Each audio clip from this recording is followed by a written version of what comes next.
Hi guys, welcome to movie max. నిన్న 6 PM అయితే కల్కి ట్రైలర్ రిలీజ్ చేస్తామని మూవీ టీమ్ అయితే అఫీషియల్గా అయితే అనౌన్స్ చేసింది.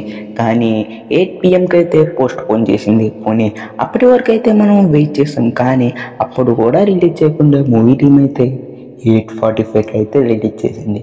మరి ఆ ట్రైలర్ గురించి మాట్లాడుకోవాలంటే నాకు ట్రైలర్ చూస్తున్నంతసేపు ఒక ఇండియన్ మూవీని చూస్తున్నట్టయితే అనిపించలేదు. ఎందుకంటే ఒక హాలీవుడ్ రేంజ్ మూవీ ఎలా ఉంటుందో దానికంటే ఈ మూవీ అయితే బాగుంది ఫ్రెండ్స్. అసలు ఒక్కో షాట్ ఒక్కో సీన్ అయితే మైండ్ బ్లోయింగ్ అయితే ఉంది.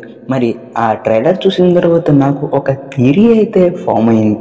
మరి ఆ థియరీ గురించి అయితే ఎప్పుడైతే మనం డిస్కస్ చేయబోతున్నాం. సో వీడియో స్టార్ట్ చేసే ముందు కొత్తవారు ఎవరైనా మన ఛానల్కి చూస్తే ఇప్పుడే సబ్స్క్రైబ్ చేయండి. సబ్స్క్రైబ్ చేయడం ద్వారా నేను ఎలాంటి వీడియోలు ఎన్నో చేయడానికి నాకు ఒక మోటివేషన్గా ఉంటుంది. సో వీడియో స్టార్ట్ చేస్తే, ఈ మూవీ అయితే ఒక టైం పీరియడ్ అయితే జరగబోతుంది. 3001 ADలో మిలియన్స్ ఆఫ్ పీపుల్ అమర కలీలతో ఒక చీకటి ప్రపంచం.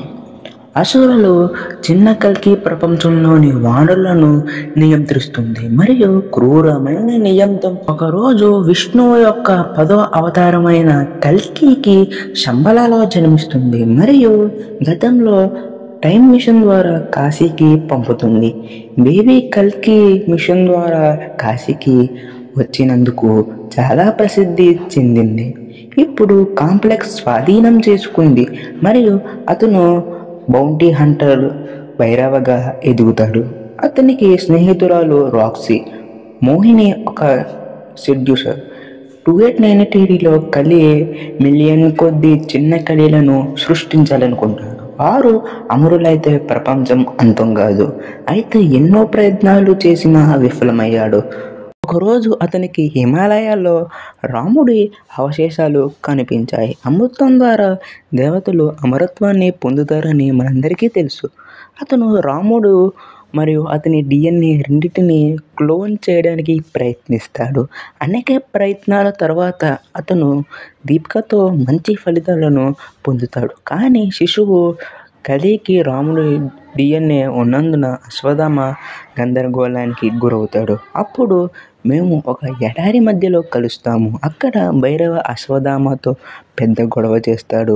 ఆమె జ్ఞాపక శక్తి తిరిగి పొందుతుంది మరియు కాళీ, రాక్సీ చే పరధ్యానం చెందడంతో భైరవుడితో కలి పుట్టుకను ఆపడంలో అతను విజయవంతం సాధిస్తాడు.